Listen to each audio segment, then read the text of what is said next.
Hello, everybody. All one person, but nonetheless, I'm just going to do a very short and quick rundown of the 2025 AACTA nominations. And if anybody is watching at 9:45 on a Friday evening, which I believe is quarter to 1 a.m.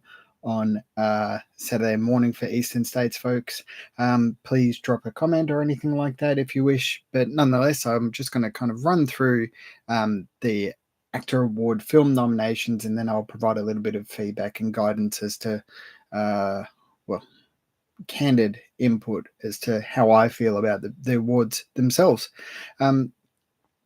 Let's start off with the first main category. I'm not going to go through the TV nominations, but it is worthwhile noting that Boy Swallows Universe, which is the really very good TV series, dominated with 22 nominations, making it the highest nominated film/TV series ever, which is quite impressive. So congratulations to everybody on Boy Swallows Universe.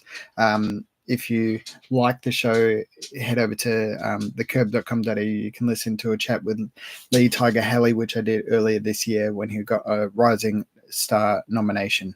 Anyway, not going to talk about TV because that's not where I have a focus, but I will talk about film. So films, there are 6 films in contention for Best Film. We've got Better Man, the biopic, I guess is the best way of putting it, on Robbie Williams. Furiosa, Mad Max Saga, the sequel to Mad Max Fury Road. Still a prequel, I guess, or something or other to other things as well. It's all a little bit confusing, but nonetheless, Furiosa, Mad Max Saga. How to Make Gravy, the adaptation of Paul Kelly's song of the same name. Colin Cairns the Cairns brothers film Late Night with the Devil, which sees the actors continuing their run of recognizing horror films. The animated film Memoir of a Snail from Adam Elliott, and the West Aussie film Runt, which recently took home the prize for Best Film at the WA Screen Academy Screen Cultural Awards. So congratulations to all of those films. Now, of course, there's 6 nominees there, but then there's in direction. I'm just going to run through all the nominations and I'll provide some commentary on it afterwards. So for direction and everything else, there's a skewed amount of nominees, basically. Direction, we've got Better Man, Michael Gracie.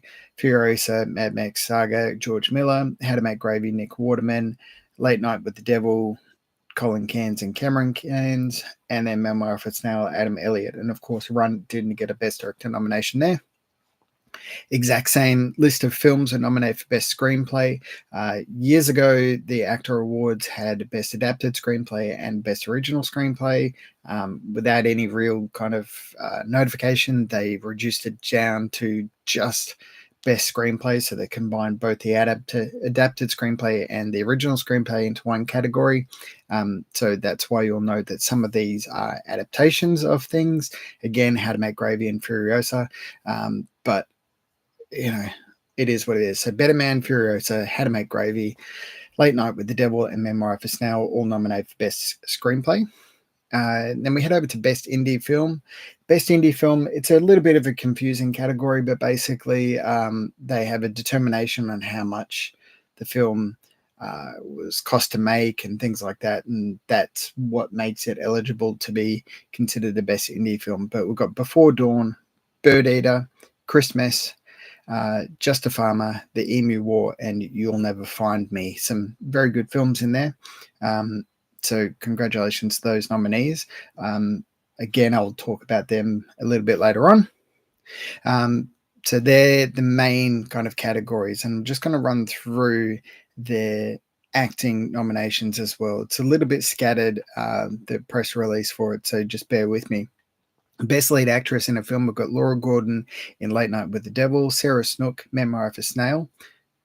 again, that's an animated film, so it's a voice animation, voice acting there. Jackie Van Beek for Audrey, Anya Taylor-Joy for Furiosa, Anna Torv for Force of Nature, The Dry 2, and Phoebe Tonkin for Kid Snow. And then the best lead actor in a film is Eric Bana, Force of Nature, David Desmalchin for Late Night with the Devil, John O'Davies for Better Man. That's a mocap performance there. Just keep that in your mind. Daniel Henshaw for How to Make Gravy, Guy Pearce for The Convert, and Cody Smith McPhee for Memoir of a Snail. Once again, another voice performance. So we'll jump over to the supporting actress and actor in film. So we've got Aaliyah Brown Furiosa. She plays the young version of Furiosa in the film. Hannah Divney, Audrey.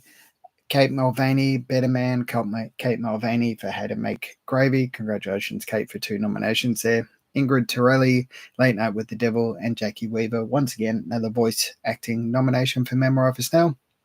And then supporting actor, Faisal Bazi for Late Night with the Devil, Chris Hemsworth for Furiosa, Damon Herriman for Better Man, Damon Herriman for How to Make Gravy, again a double nomination, congratulations there, Damon, Richard Roxburgh for Force of Nature, and Hugo Weaving for How to Make Gravy.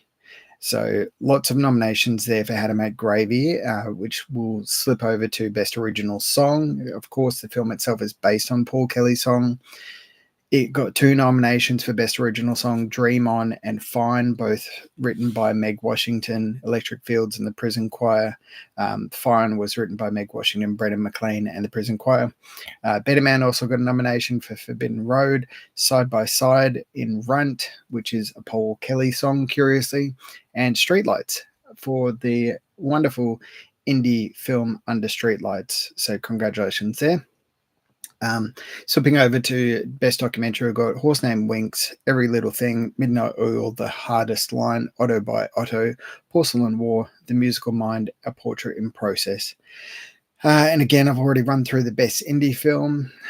I probably won't run through all of the technical categories, but it is kind of interesting to see where the different technical categories see people being nominated.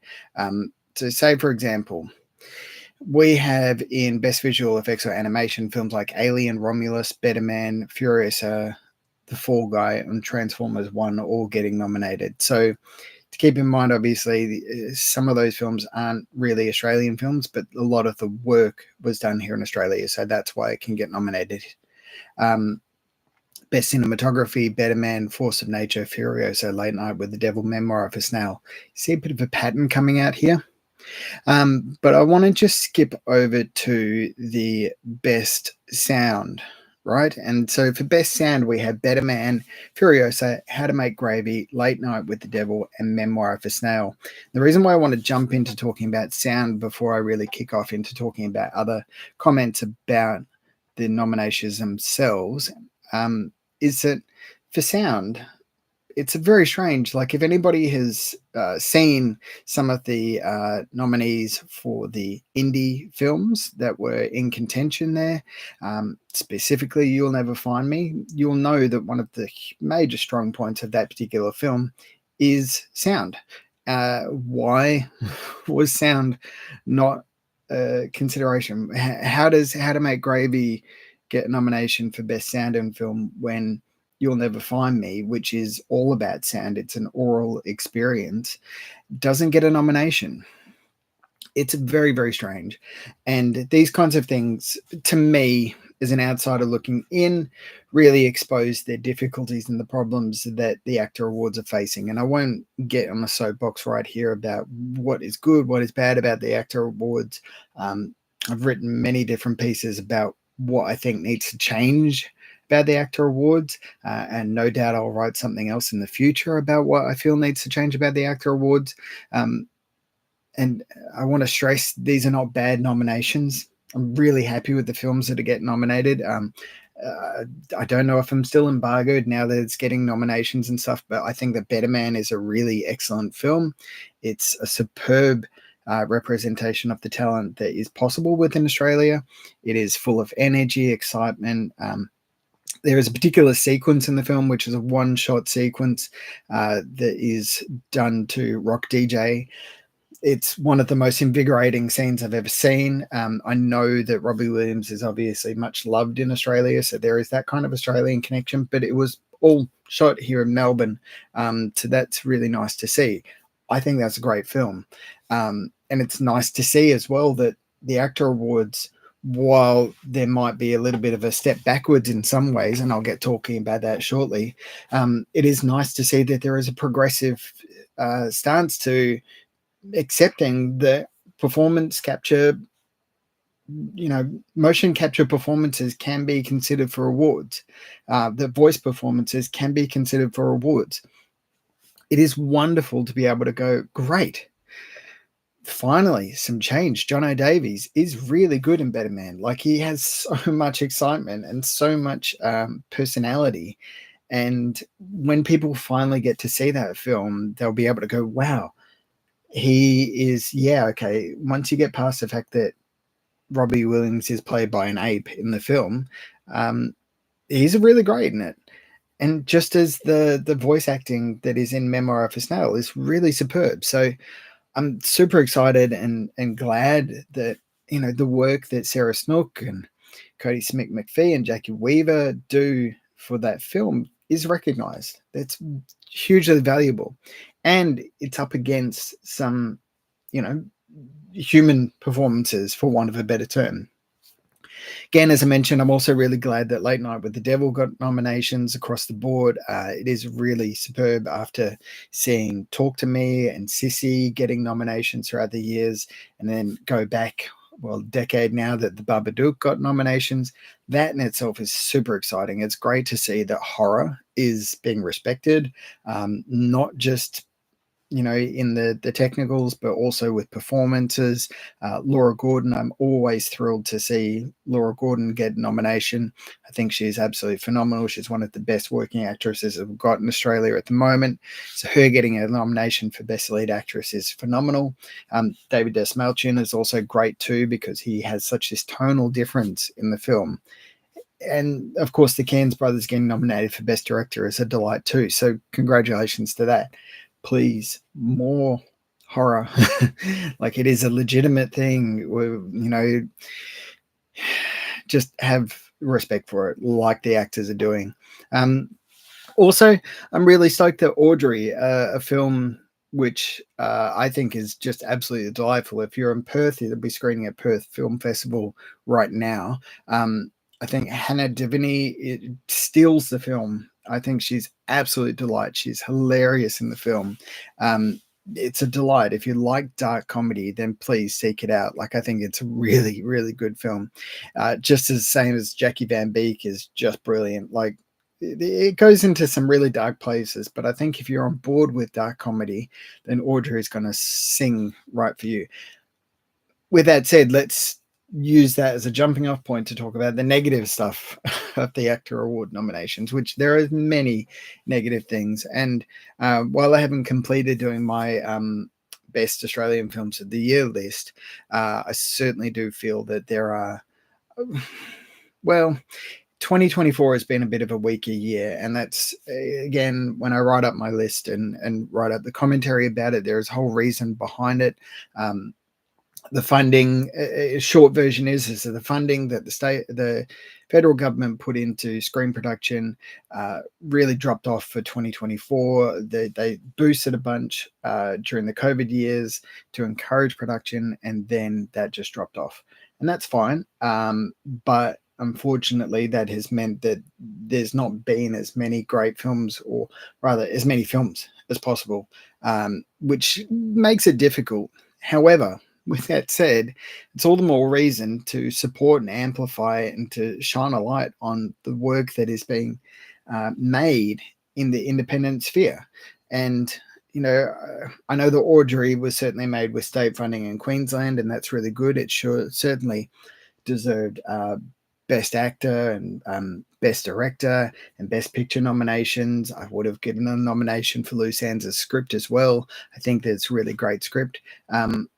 But if we step back even a little bit further, independent stuff, really didn't get much in the way of support. I mean, I'm genuinely surprised that films like He Ain't Heavy, In the Room Where He Waits, and Flathead all missed out on nominations across the board.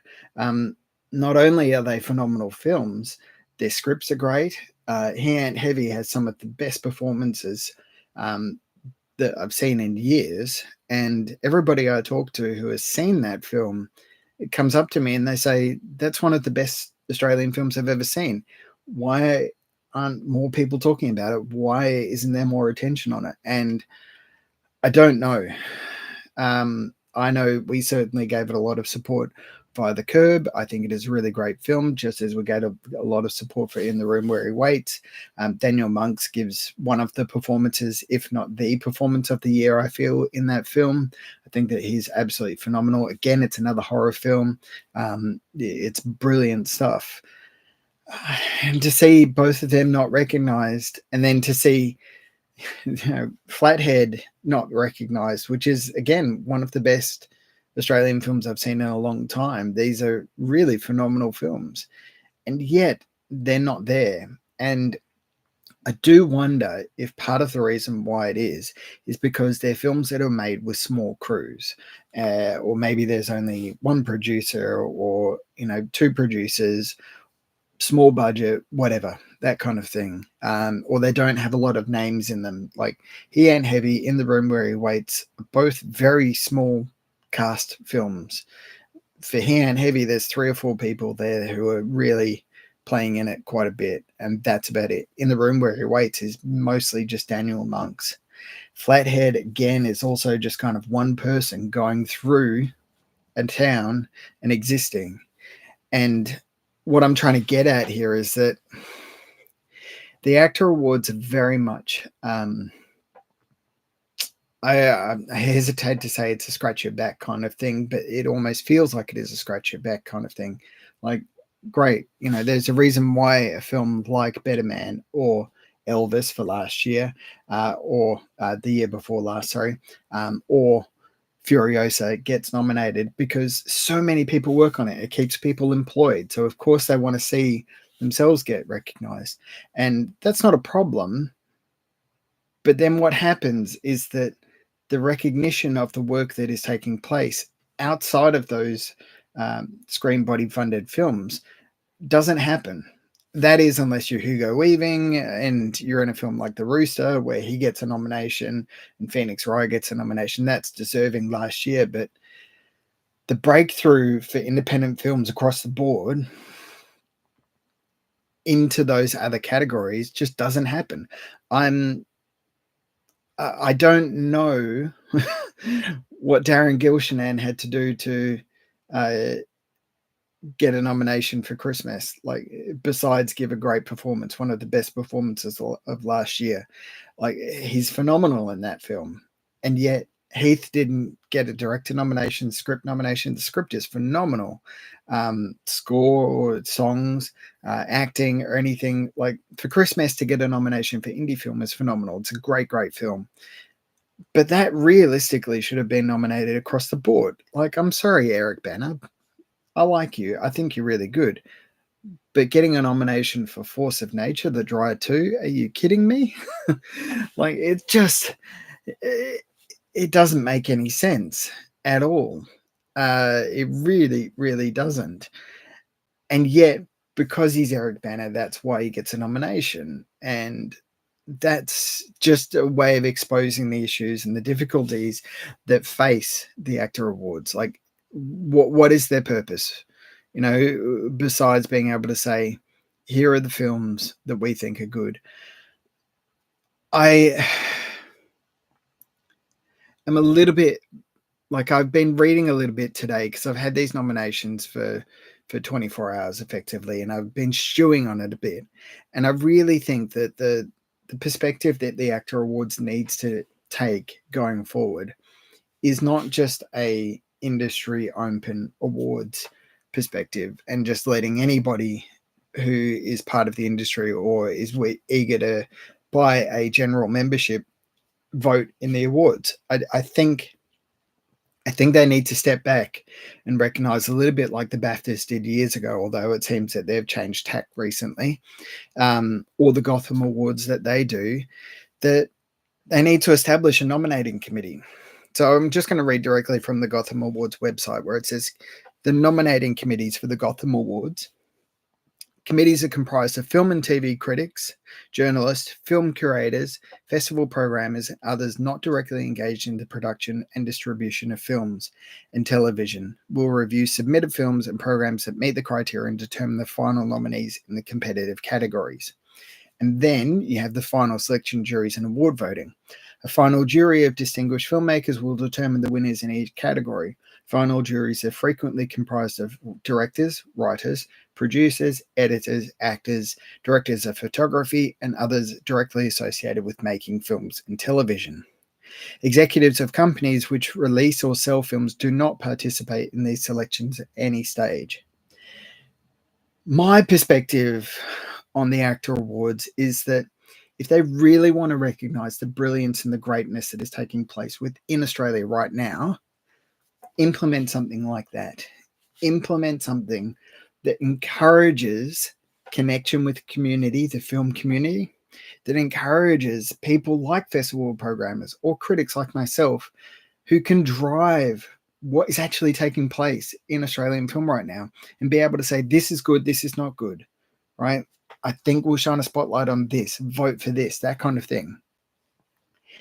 The industry would then still have the opportunity to vote and determine who the winner is. But at least when the nominations come out, it is not the same 5 or 6 films getting nominated. We make in Australia a heck of a lot of films. Now, on the AACTA Award feature long list, I'm just going to read off the entire list for this year. So this is the feature long list. 41 films are in consideration.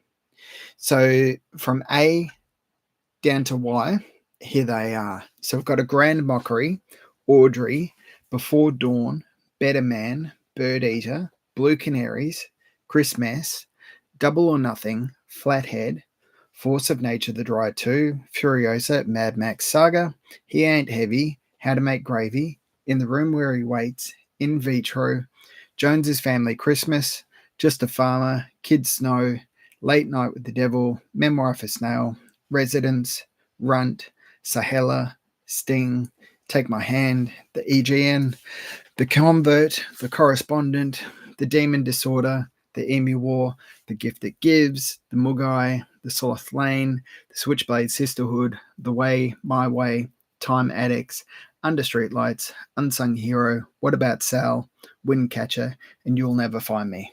Now, 41 films. You can't tell me that out of all those, only 5 or 6 of them, which majority of the nominations are pretty much directed towards Better Man, Furiosa, How to Make Gravy, Late Night with the Devil, Memoir of a Snail, and Runt. You can't tell me that they're the only good films that Australian cinema produced this year for 2024. It just doesn't make any sense to me. I mean, looking at this list again, the performances in Christmas, I'm shocked that the cinematography and the score for Before Dawn weren't considered. I'm shocked that the cinematography or the script for Bird Eater wasn't considered, or any of the performances in Bird Eater, or the directors for Bird Eater. I'm shocked that the performances in Vitro weren't considered. Again, He Ain't Heavy. How can Just a Farmer get a nomination and then nothing else? It's a bit strange. Runt only getting a Best Film nomination, it's a little bit strange, and a Best Song, and then not even a score nomination where it has won awards already for the score. The Correspondent, now I don't love The Correspondent, but Richard Roxburgh gives one of the best performances of his career in that film. I'm perplexed. And Time Addicts as well. 2 excellent performances. And yeah, I'm championing the actors for the fact that they do a lot for horror films, but there's excellent performances in that, and that's science fiction. So why nothing there? And then again, also the performances in the script for You'll Never Find Me. Why are they not able to be considered? And I think it comes down to the voting process, and also comes down to the engagement. And I've written about this again multiple times, that the AACTA Awards aren't really transparent about what is, how many people are voting, what is the makeup of their organization, the membership group, does it fluctuate much, that kind of thing.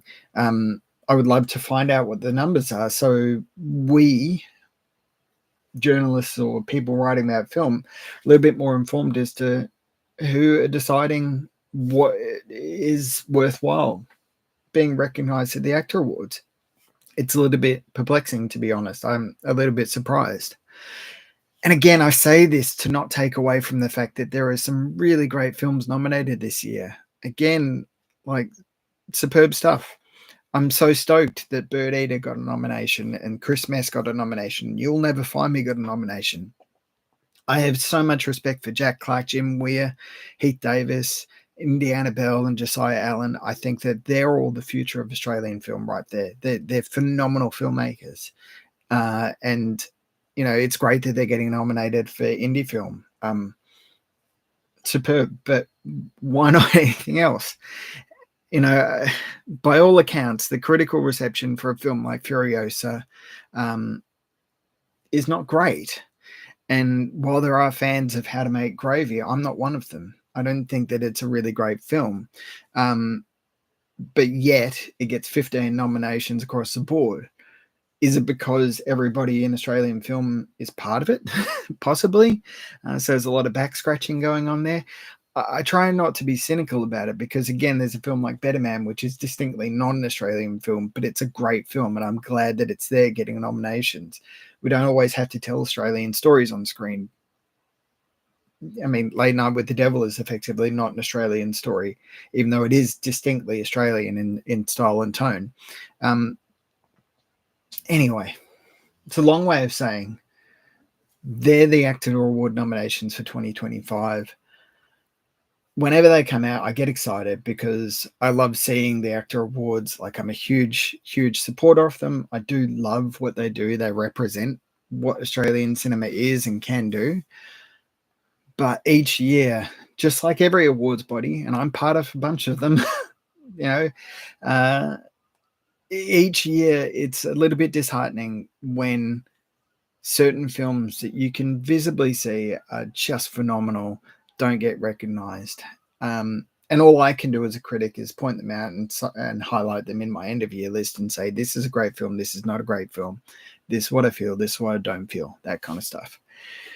Nonetheless, they're the AACTA Award nominations for 2025.